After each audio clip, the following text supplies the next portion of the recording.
Hello नमस्कार दोस्तों, आप सभी का आपके अपने प्यारे से परिवार सेडा क्लासेस में बहुत बहुत स्वागत है। आज हम लेके आए हैं प्रश्नोत्तरी 6, जिसमें आज हम चर्चा करेंगे। चलिए बढ़ते हैं क्लास की ओर।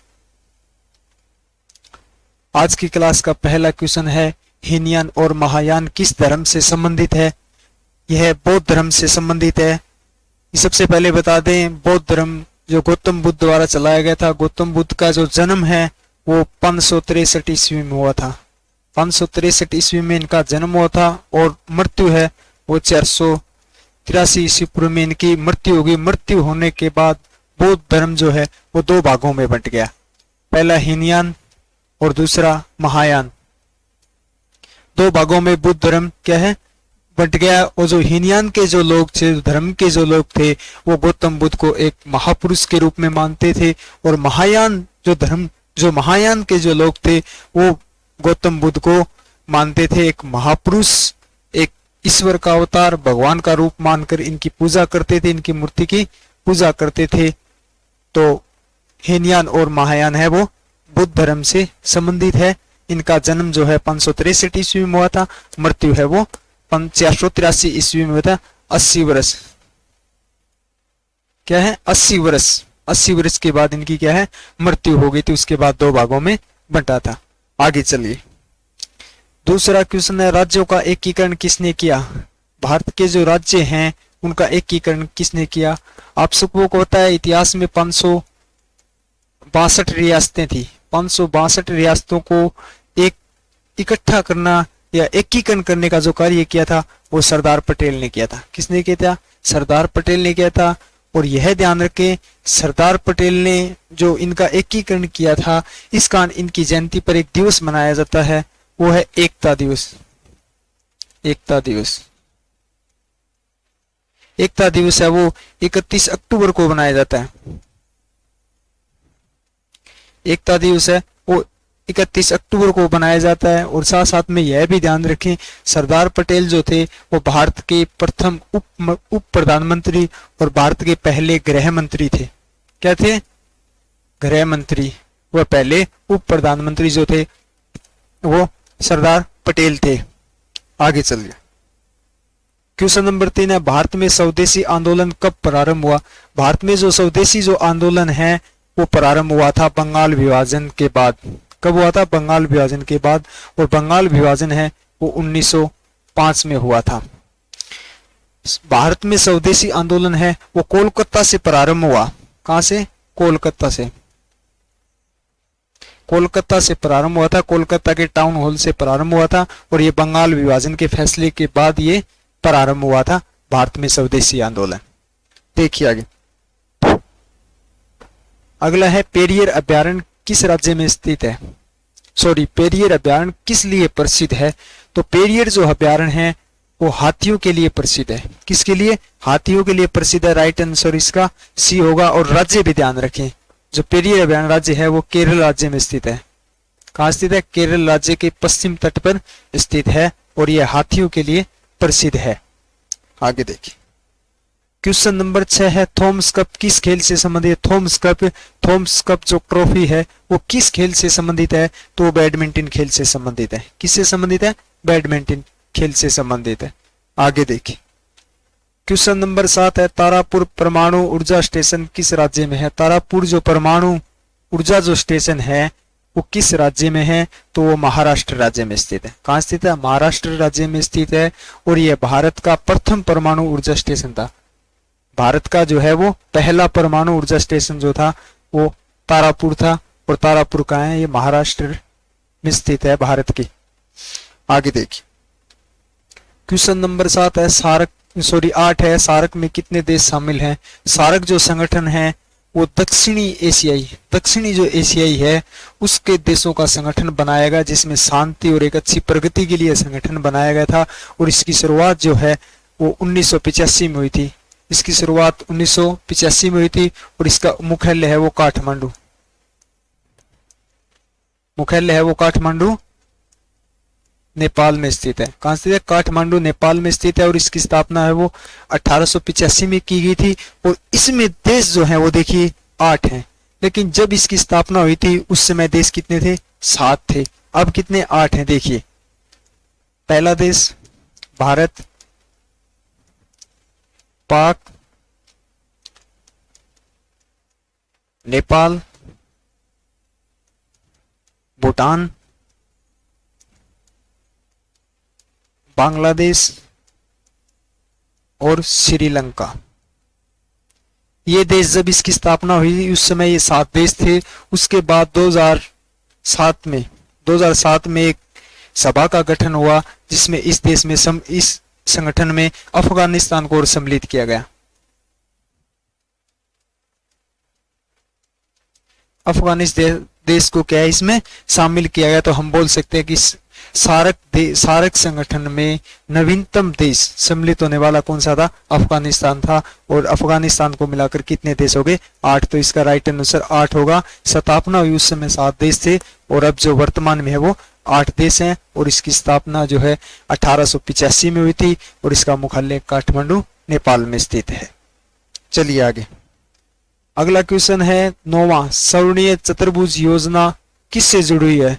स्वर्णिम जो योजना है, चतुर्भुज जो योजना है वो किससे संबंधित है? तो सड़क निर्माण से संबंधित है। यह योजना उस समय जब ये योजना बनाई गई थी उसमें तत्कालीन प्रधानमंत्री जो थे वो अटल बिहारी वाजपेयी जो थे, उन्होंने ये 4 जो बड़े मुख्य नगर थे, 4 जो नगर थे, दिल्ली पहला, दिल्ली के बाद कोलकाता, मुंबई, चेन्नई, ये 4 नगरों को एक जो सड़क मार्ग के तरह जोड़ने का, जैसे ये इस तरीके से इनको एक सड़क मार्ग से जोड़ा गया, इसलिए इसे स्वर्णीय चतुर्भुज योजना कहते हैं। इन 4 बड़ों नगरों को जोड़ा गया था और इस योजना को सड़क निर्माण योजना कहते हैं। आगे देखिए, क्वेश्चन नंबर 10वां, मेघों का घर किसे कहा जाता है? मेघों का घर है वो मेघालय को कहा जाता है। किसको कहा जाता है? मेघालय को कहा जाता है। और वो इसलिए कहा जाता है कि यहाँ सर्वाधिक वर्षा होती है मेघालय के मासिनराओं में।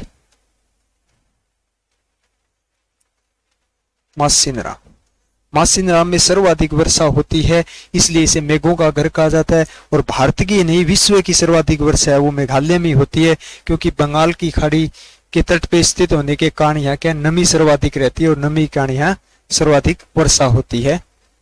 ठीक है, आगे देखिए, क्वेश्चन नंबर 11, हार्यक वंश के संस्थापक कौन थे? हार्यक जो वंश था उसकी स्थापना जो है वो किसने की थी? उसकी स्थापना है वो बिंबिसार ने की थी। किसने की थी?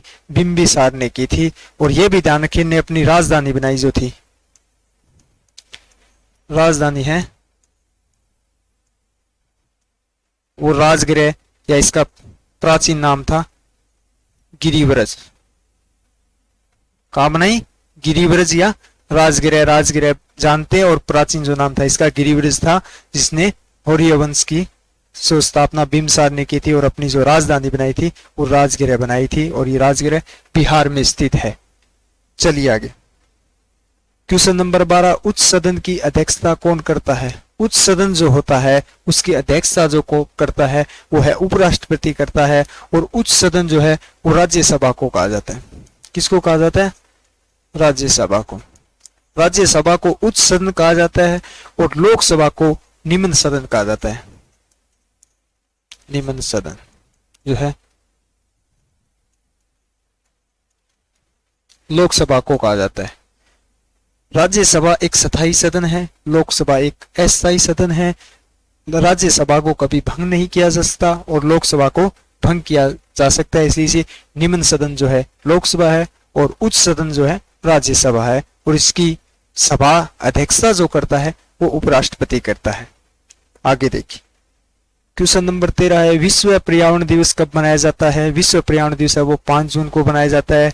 मैं एक बार फिर कहना चाहूंगा, जो राजधानी वो राजधानी देश, राज्य या केंद्र शासित प्रदेश या दिवस से डेफिनेटली एक क्वेश्चन पूछा जाता है, तो ध्यान में रखें। चलिए आगे, क्वेश्चन नंबर 14, यक्षगान किस राज्य का लोक नृत्य है? यक्षगान जो है हर राज्य का जो है एक लोकप्रिय नृत्य है। तो ये यक्षगान जो है ये कर्नाटक का है। किसका है? कर्नाटक राज्य का लोक नृत्य है। आगे देखिए क्वेश्चन नंबर 15 है, भारत में बहने वाली सबसे बड़ी नदी। यह ध्यान रखिए, यहाँ लिखा है भारत में बहने वाली सबसे बड़ी जो नदी है वो गंगा नदी है। क्या है? गंगा नदी है, जिसकी लंबाई है 2525 किलोमीटर।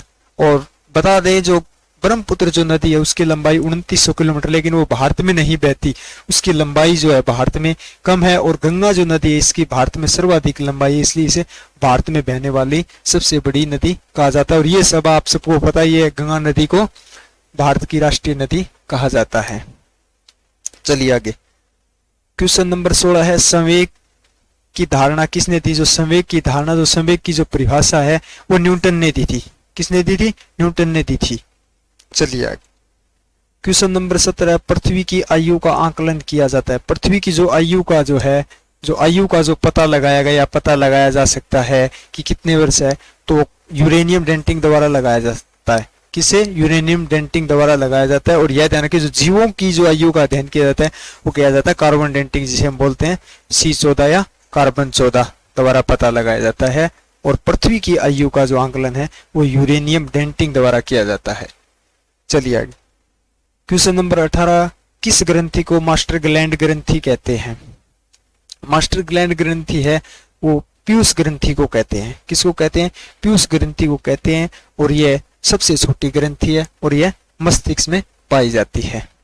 चलिए आगे क्वेश्चन नंबर 19, उत्तल लेंस की क्षमता होती है। उत्तल लेंस की जो क्षमता है वो है धनात्मक होती है। उत्तल लेंस की क्षमता है वो धनात्मक होती है। और अवतल लेंस की जो क्षमता है वो ऋणात्मक होती है। अवतल लेंस,